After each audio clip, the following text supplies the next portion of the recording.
remis sur pied ce Grand Prix. Avec dans quelques instants le départ. Alors évidemment maintenant regardez, on se place côte à côte, la direction de course voilà, fait signe, 2 par 2. On constitue la grille, vous le voyez à l'image, vous allez pouvoir suivre évidemment cette course comme l'intégralité des courses dorénavant sur écran vidéo géant. J'en profite pour remercier l'équipe de Stop & Go qui nous accompagne cette année au niveau de la réalisation vidéo avec ici un additionnel Andrés et Morgan de 2 équipes de création qui viennent compléter le dispositif. Ah oui, Stop & Go comme c'est Geoffrey Deluz, ancien pilote pro qui est aux commandes, il sait de quoi il parle. Attention, c'est parti. Allez, Stéphane Georges devrait certainement conserver sa première ligne avec Garouste à ses côtés. Garouste qui insiste, mais non, attention à Damiani. Damiani, très bon départ. Peut-être déjà en 3e position. Stéphane Georges devrait rester au commandement. Oui, Stéphane Georges est au commandement, pas de problème. On a conservé les positions. Garouste, attention, car ce matin il y a eu un petit problème. Ou dans ce virage, j'ai vu quelqu'un sortir un peu large, mais apparemment ça va, on a bien rattrapé. Oui, c'est bon, pas de drapeau jaune. On essaie de se déboîter un tout petit peu dans la montée. On est à 2-3 de front. Ou ça va être chaud dans le premier freinage. Il faut essayer de doubler ici, car ensuite, vous voyez, il y a un drapeau jaune. On ne pourra pas passer, en tout cas, dans le premier tour. Mesure de sécurité, bien entendu, au virage du lycée. On reste dans cette trajectoire. Georges, c'est bon. Garouste également. Damiani, auteur d'un bon départ, est là. Lakerbe aussi. Et Potier n'est pas très loin. Ça va. Il n'y a pas eu d'incident dans ce premier demi-tour, on va dire. Hein. C'est pas encore terminé. On attaque la partie la plus rapide avec ce fameux parc Beaumont. On est en fond de 4. On passe ensuite une 3e et pour arriver à un des moments de bravoure de ce circuit de Pau, c'est la statue Foch qui pose parfois des problèmes, mais qui est vraiment, voilà, regardez, on prend bien le vibreur, ça glisse un tout petit peu.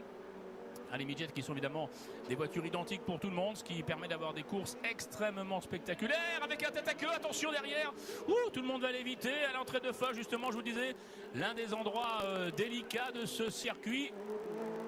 Et je pense que c'est bon, tout le monde l'a évité.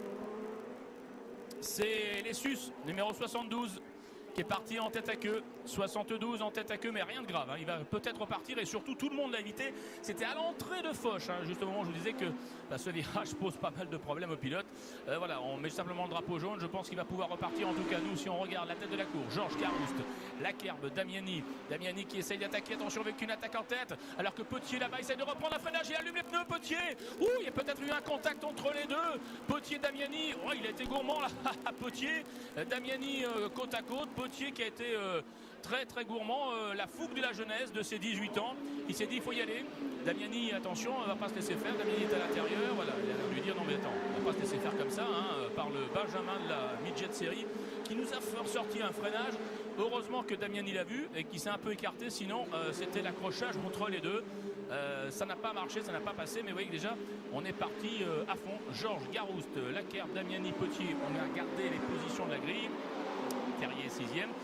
Le Russe Kokourune est en 7e position. Bambalère à domicile fait un bon départ avec le 8e temps pour l'instant de cette deuxième course du week-end. Lescaut et Gomard qui remonte. Gomard qui remonte alors qu'on a revu cette attaque terrible de Potier qui n'a pas fonctionné. Beau réflexe de Damiani qui s'est bien écarté pour éviter ce qui aurait pu être un accrochage. Georges en tête, Stéphane Georges, 78, il a veut la victoire. Mais attention, derrière il y a Garouste. Garouste numéro 31, Lakerbe numéro 73. C'est très serré avec Damiani, Potier. Puis on suit bien entendu le 13, Bambalère, avec beaucoup de supporters et de supportrices bien sûr qui sont venus un peu l'encourager tout au long de ce circuit. Dans les rues de Pau, Gomard continue sa remontée avec le numéro 57 alors que la lutte est terrible entre le 10 Damiani et Potier numéro 44. Et Potier il y retourne à la bagarre, il va peut-être refaire le même coup. Il est bien placé, il passe même avant le freinage de la gare, parfait.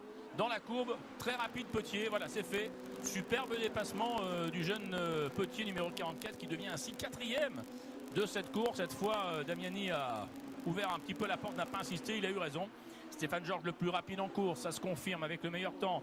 Une 34 876 et ses 6 petits dixièmes d'avance, alors que sur les écrans géants on pouvait revoir ce dépassement dans un endroit pas facile parce que là on est à fond, on soulage un tout petit peu, on remet à fond. Il est obligé de soulager d'ailleurs un peu Damiani. Potier bien placé et vient de s'emparer de cette 4e position. 78 c'est le numéro de Stéphane Georges, il est toujours au commandement devant Garouste et devant Lakerbe qui fait une très belle course pour le moment, mais donc le changement important c'est la 4e place, on vient de le voir avec Damiani qui vient de s'emparer de la 5e place puisque Potier est passé devant. Potier devient donc 4e, ça c'est évidemment la confirmation du dépassement qu'on a vécu tout à l'heure. Il essaye de s'échapper, Stéphane Georges devant Garouste, Lakerbe, Damiani.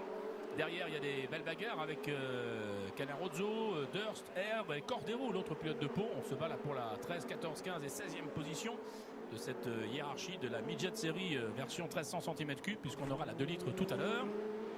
Et pour l'instant, belle bagarre avec une sortie un tout droit. On a vu une petite image, mais sans gravité pour l'un des concurrents apparemment. On reviendra tout à l'heure dès qu'on aura des informations. Pour l'instant, Georges, 3e tour, toujours 6 dixièmes d'avance, c'est-à-dire absolument rien du tout. Il y a eu un petit tout droit là-bas, mais sans gravité. C'était pour le numéro 5, je pense, apparemment. Il s'agirait de Kokourine, qui est allé un peu à la faute. Oui, c'est lui, confirmation. Merci à Georges Clavier qui confirme. En liaison avec le PC Course, Kokourine donc à la faute, mais rien de grave. La voiture a léché un tout petit peu la protection. Il est allé tout droit là, et ça va laisser des places à ses petits camarades. Il était dans une bonne 11e position tout à l'heure, le pilote russe. Georges, Garouste, Lakerbe, pour l'instant, on est toujours dans ce trio de tête, dans ce podium, mais nous en sommes encore loin. Il reste 6 tours, et en 6 tours, il peut se passer énormément de choses, et notamment dans la Midget Series où en général on se double, on se redouble, même si c'était un circuit difficile pour dépasser. Eh bien le jeune Potier nous a montré qu'on pouvait dépasser avec beaucoup d'autorité. D'ailleurs il revient, Potier, attention, 44 revient sur Lakerbe pour aller chercher le podium. Il a très envie, le jeune Potier, d'aller chercher un podium ici dans les rues de Pau. Alors cette bagarre derrière fait des affaires évidemment de Stéphane Georges, numéro 78, qui est toujours au commandement, avec en plus un bon chrono, mais le record du tour, et ça c'est pas une surprise, c'est Potier, 1:34 625, et ça se voit parce que vraiment il est actuellement très rapide. Le chrono vient de nous confirmer ce temps de façon officielle avec le record du tour en course pour la numéro 44. C'est le 4e tour de Stéphane Georges, l'homme de tête. Garouste 31 est derrière, Lakerbe, pas de changement, Potier qui revient comme un boulet de canon, le jeune Damien Potier. Damiani n'est pas loin, Terrier. Et le Palois Bombalère qui fait une très belle performance en tête du 2e groupe là, avec la 7e position. Rentrer dans les 10 en midget pour quelqu'un qui n'a pas l'habitude de courir tout au long de la saison. C'est plutôt une bonne performance. Un retour au stand. Retour au stand pour voilà, notre camarade russe qui a perdu un petit peu le capot dans son contact avec le mur tout à l'heure. Léonid Kokourine qui était le mieux placé des pilotes russes d'ailleurs, mais qui ne rentrera pas dans le top 10. Attention, il a laissé un bout de pare-choc. D'ailleurs, voilà, encore bravo au commissaire. C'est son capot qui était un petit peu au milieu de la piste que les commissaires ont enlevé avec beaucoup d'efficacité. Encore une fois, bravo. Et surveillez, mesdames, messieurs, à ce moment, le retour de la 44 de Potier. Alors qu'on continue à se doubler, à se redoubler au milieu du peloton. Il y a des terribles bagarres là. On est en bagarre entre Canarozzo, Durst, R, Dumaine. C'est chaud là. Là, Dumaine qui revient comme un boulet de canon également. Bon retour de la 61 avec R devant, avec Durst qui fait une belle course également. Charles Durst en bagarre avec Canarozzo. Là, il y a un groupe de furieux qui s'explique pour la 11e place derrière le russe Dimitrenko, qui est toujours pour l'instant installé à cette 11e position. En ce qui concerne la tête de la course, on suit surtout la remontée, oui, du jeune Potier. 44, c'est son numéro. Il est en train de revenir. Voilà, ils sont à 4 pour la victoire pour l'instant. Stéphane Georges, il a 2 secondes d'avance. Il creuse l'écart. Garouste, Lakerbe et Potier. Potier est vraiment le plus rapide en ce moment. Il emmène derrière lui Damiani. Je n'attendrai pas qu'il y ait un regroupement. Il est presque en position de l'attaquer là. Le jeune Potier sur Lakerbe pour aller chercher peut-être une 3e position dans cette course. Bombalère est toujours là, 7e. Lescaut, bonne course également, 8e. Gomard est revenu en 9e position. La remontée du leader du championnat 1300 avec la numéro 55, Taltavul bien 10e. Et puis le groupe de furieux avec Dimitrenko, Durst, Canarozzo, Dumaine, R et Cordero, encore un Palois. Là, ils sont 6 pour peut-être aller chercher la 11e position de cette course.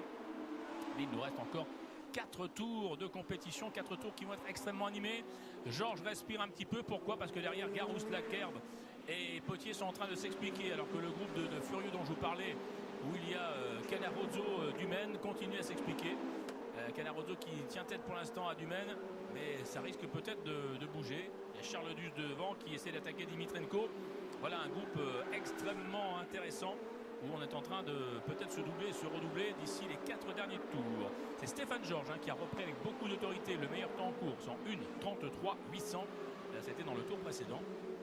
Il a repris donc ce meilleur temps au jeune Potier qui est en train évidemment lui d'attaquer la Kerbe. Donc il est un petit peu moins vite, il perd un peu de temps, mais c'est peut-être pour aller chercher un podium, alors qu'on aperçoit des images de Lescaut qui est juste derrière Van Baerle. Allez, c'est le 6e tour, il en reste 3. Ça se rapproche, Potier, la Kerbe, Damiani avec Terrier qui n'est pas loin, attention, Hubert Terrier aussi un des hommes forts de cette midget. Lescaut, Gomard revenu en 9e position, on disait Tatavul en 10e place. Le voilà, le trio infernal, le trio composé de Garouste, de la Kerbe et de Potier. Et ça, c'est une bagarre pour la 2e position, il est très proche. Ouh, le match va être terrible, regardez, ils sont vraiment roue dans roue, on freine très tard là-bas au lycée. Garouste essaye de contenir la meute, mais celui qui semble de nouveau le plus rapide, c'est le jeune Potier numéro 44, qui veut absolument aller chercher ce podium. Podium à Pau, c'est une épreuve, je vous le disais, hors championnat. Il n'y aura pas de points attribués, mais quelle gloire d'être sur un podium ici à Pau. Oh, Potier est très rapide. Potier est très rapide là-bas dans Beaumont. Il essaye certainement de débloquer la situation en tentant une attaque. Non, là, ça ne passera pas. C'est impossible. Il reste plus fauche de doubler, évidemment. Peut-être dans la descente. Il va essayer de se coller au pare-choc de la Kerbe pour tenter quelque chose avec l'aspiration. Peut-être ici. Ah, il est plus vite. Il essaye de partout, Potier. Il essaye de partout de dépasser la Kerbe, qui va avoir du mal. Il va falloir qu'il surveille les rétros. Peut-être ici dans la descente, observons bien le retour des hommes de tête, ce sera le 7e passage. Alors pas de souci puisque évidemment Stéphane Georges, il profite de cette terrible bagarre derrière lui pour, non pas tranquillement, mais disons prendre un peu de la distance. On a vu un terrible travers de Potier qui tape dans les pneus, les Yokohama, partenaire de la discipline. Georges, Garouste, la Kerbe, et regardez Potier, il prend l'inspiration, il va y aller au freinage de la guerre, regardez l'intérieur Potier, mais évidemment, il ferme la porte de la Kerbe, c'est de bonne guerre, il a changé une fois de trajectoire, il a parfaitement droit, petite glissade de la Kerbe, du coup c'est Potier qui va être le plus vite à l'accélération là-haut, alors qu'il y a une voiture au ralenti, on ne peut pas doubler drapeau jaune, mais là on peut, c'est bon pour lui, il se remet dans l'inspiration, quelle bagarre, quelle terrible bagarre pour une marche sur le podium, entre la 73 de la Kerbe et la 44 de Potier. Et c'est loin d'être fini. Est-ce qu'il va essayer quelque chose au lycée? Au lycée, c'est quasiment impossible, mais on ne sait jamais. Avec la fougue de Potier, là, et la Kerbe est obligée de claquer la porte une nouvelle fois, mais pour l'instant, de façon tout à fait correcte, bien entendu. Il défend sa position. Alors que malheureusement, il y a un drapeau jaune suite à un arrêt d'un des concurrents. Sans gravité, un petit problème mécanique, j'ai l'impression. Mais on ne peut pas doubler après le virage de la gare dans la montée. Pour l'instant, Georges, tranquille, 4 secondes d'avance. Mais alors, le terrible duel là pour cette 3e marche du podium. Garouste du coup souffle un petit peu aussi parce que la Kerbe et Potier, ça s'explique fort. Damiani, Terrier, Lescaut, Van Baerle, Gomard et Tatavul sont toujours dans les 10, alors que Durst a passé, bravo à Charles Durst qui a passé Dimitrenko, c'est bien. Dumaine suit, bonne course de Dumaine, il a une nuit difficile, il a réparé sa voiture, mais il est là quand même au combat, ça c'est bien. Cordero, l'autre palois est 15e devant R et l'Ermite en 17e position, mais retour en tête de course car nous sommes plus qu'à 2 tours de la fin et que le suspense est complet. Alors peut-être pas pour la victoire, voilà, dernier tour, puisque Georges est tranquille au commandement. Et derrière, c'est maintenant qu'il doit attaquer Potier, la 44, s'il veut aller chercher cette victoire. Ah, dommage, on n'a plus l'image pour aller voir ce qui se passe là-bas au virage de la gare. On les devine sur notre mini-écran, mais on n'a plus le signal de la réalisation. C'est dommage parce que c'est là que ça va jouer, dans le dernier tour. Donc désolé de ne pas pouvoir vous commenter ce dernier tour pour savoir s'il est passé Potier, parce que virage de la gare, je ne pense pas. Voilà, on les a retrouvés, merci, super, Florent Potier, il est passé. Ah, on l'avait passé. Je m'en doutais qu'il allait passer au virage de la gare, voilà. Vous l'avez peut-être vu, j'étais au virage de la gare. Pas nous, mais regardez, maintenant, ça y est, Florian Potier a passé la Kerbe pour la 3e position dans le dernier tour. Mais on le sentait, il était plus rapide dans ce dernier passage. Georges Garouste et donc Potier, à moins que ça ne change encore, parce qu'on peut très bien avoir encore une contre-attaque de la Kerbe. Mais pour l'instant, le jeune Potier va aller chercher ce podium avec beaucoup d'autorité. Stéphane Georges qui aura fait un superbe week-end. Stéphane Georges, 2e tout à l'heure, 1er dans cette 2e course. Garouste, ça c'est bien aussi, il était passé tout proche du podium ce matin. Lui, il va y monter cette fois en 2e position. Et donc, normalement, on va confirmer, mais normalement, ce sera bien Damien Potier, auteur d'une remarquable remontée, qui va terminer en 3e position. Et Van Baerle remonte, 7e le palois, c'est bien le numéro 13. Il aura fait une superbe course. Le voilà Stéphane Georges pour l'arrivée. Attention, dernière accélération et victoire de Stéphane Georges en quelques secondes, mesdames, messieurs. Le voici, numéro 78, remarquable course de Georges. Garouste est 2e. Ouais, Garouste est bien deuxième et la confirmation de la troisième place pour Potier dans le dernier tour, remarquable. Laquerbe 4, Damiani 5, 6 Terrier et on va attendre l'arrivée du Palois Bombalin, auteur d'une remarquable performance. Il va certainement pouvoir fêter ça avec ses petits camarades. Oh, ça s'est joué sur le fil, Bombalin, oui, devant l'Esco pour 70 millième. Heureusement qu'on a les chronos là, parce qu'à la une ça ne se voyait pas.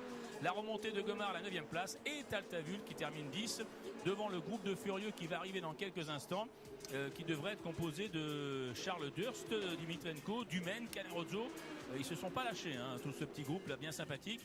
Durant les 9 tours de compétition. Oui, c'est Charles Durst qui prend le meilleur sur ce groupe. Voilà, confirmation de la victoire de Stéphane Georges devant Garouste et devant Potier. On va retrouver tout ce petit monde là sur le